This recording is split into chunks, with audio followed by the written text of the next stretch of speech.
Bonjour bien-aimés dans le Seigneur. C'est un jour nouveau où je me permets encore d'entrer dans vos vies, dans vos maisons, dans vos joies, dans vos peines, dans tout ce que vous vivez et vous traversez. Mais je n'entre pas comme un intrus. Je viens avec la révélation que Dieu m'a donnée ce matin. Waouh, la prière est une grâce merveilleuse.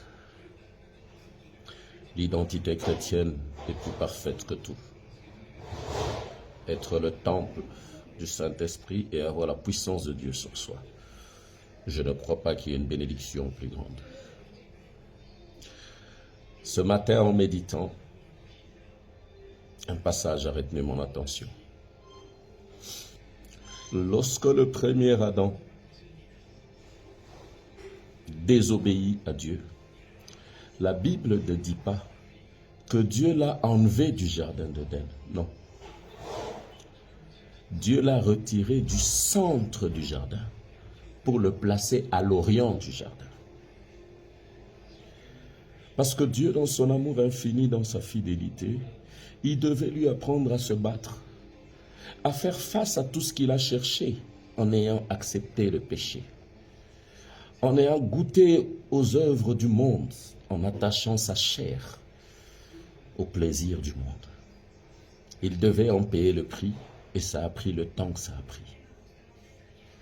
Et Dieu avait promis qu'il y aura un deuxième Adam. Comme le premier était jardinier, le deuxième aussi serait jardinier. Mais d'Adam au tombeau, il y a eu combien de générations qui sont passées? Ça, c'est le risque pour ceux qui désobéissent à la parole de Dieu. Ceux qui ont cru hier et aujourd'hui sont devenus païens. Ceux qui ont dit oui et amen et aujourd'hui sont idolâtres. Ceux qui ont dit l'Éternel est bon, alléluia, et aujourd'hui disent le monde est agréable. Attention, Dieu n'est pas un oncle et ce n'est pas un grand-père. Dieu n'a pas d'âge comme l'esprit qu'il a mis en chacun de nous. Nous regardons les choses et nous disons le temps passe, nous sommes en retard, nous avons raté, nous n'avons pas obtenu. Étiez-vous là lorsque Dieu fixait ses desseins sur vous? Le temps qu'il a fixé, est-ce que vous le connaissez? Non, c'est l'agitation de la chair. Pour chacun de nous, Dieu a fixé un temps d'enseignement qui est le temps de douleur et un temps de gloire qui est le temps du témoignage. Car la bénédiction de Dieu ne se fait suivre d'aucun chagrin. Le deuxième Adam est allé apprendre de la nudité. Dieu l'a habillé. Ça veut dire Dieu l'aimait encore malgré ce qu'il avait fait.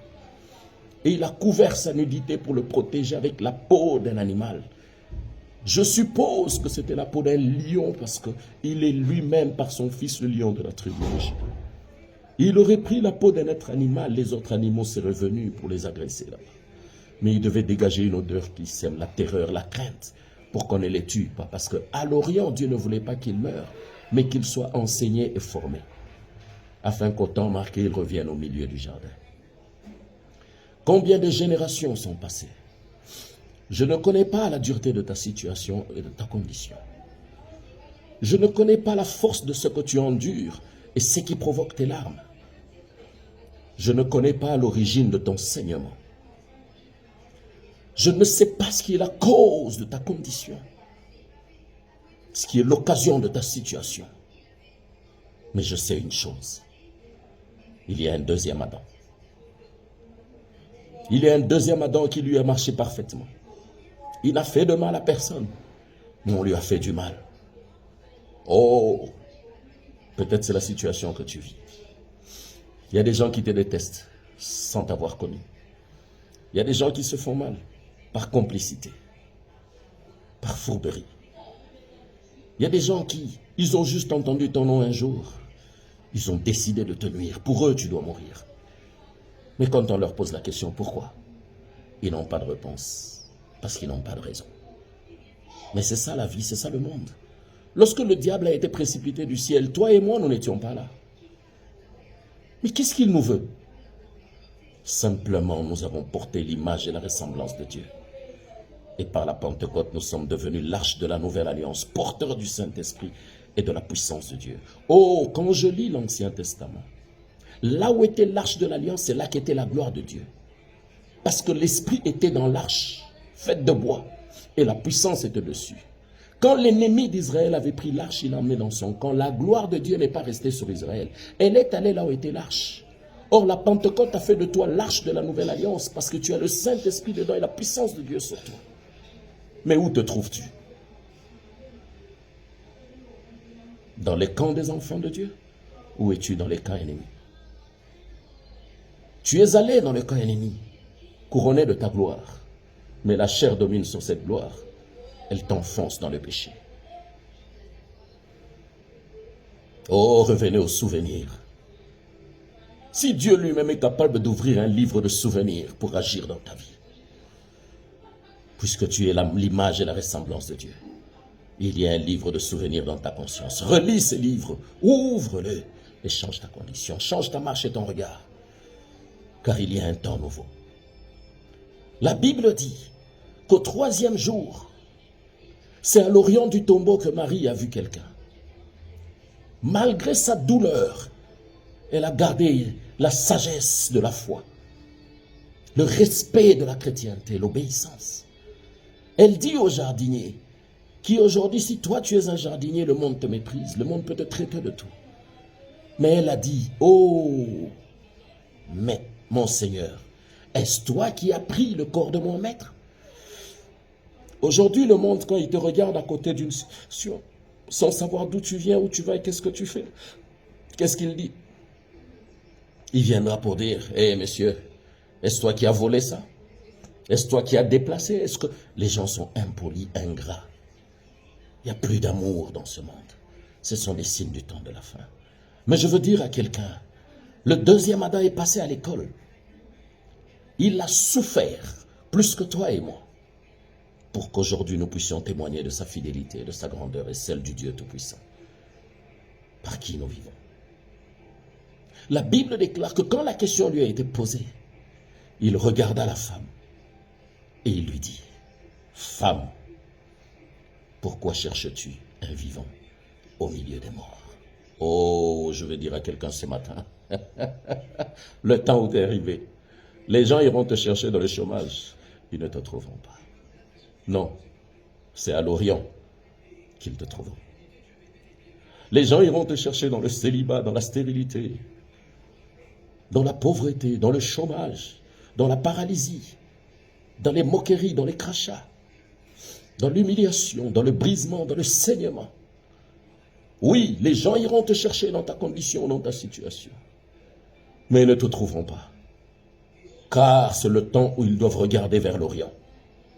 Or, quand je lis la Bible dans l'histoire d'Ésaïe, la prophétie d'Ésaïe, il dit ceci, lorsqu'il part du retour des femmes, de la femme délaissée.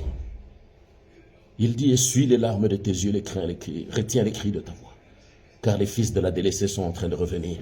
Alors, l'Occident ne retiendra pas, et l'Orient restituera. L'Orient où a été placé Adam, et l'Orient où Jésus s'est levé, comme un jardinier, en train de faire le travail que le premier Adam faisait, mais lui a achevé le travail. Et c'est de cet Orient qu'il a fixé le rendez-vous à Galilée. Donc, au départ, il est à l'Orient ressuscité. Alors, je veux dire à quelqu'un ce matin, lorsqu'ils regarderont à l'Orient, ils ne te reconnaîtront pas. Parce que celui qu'ils ont étouffé ne peut pas marcher. Celui qu'ils ont paralysé ne peut pas bouger. Celui qu'ils ont aveuglé n'a que l'oreille pour entendre et la bouche pour parler. Oh, celui qu'ils ont mis dans la condition où tu es, mon cher, c'est celui-là que eux voudront voir. Mais celui qu'ils verront à l'Orient n'est pas celui qui était dans la boue, n'est pas celui qui était sous les crachats, n'est pas celui qui était emprisonné, accusé, condamné, n'est pas celui qui était rejeté, humilié, moqué. Non. Celui-là, c'est l'arche de la nouvelle alliance que nous sommes, toi et moi. Quand ils verront cette arche, elle sera couverte de la gloire, couronnée de la grandeur de Dieu.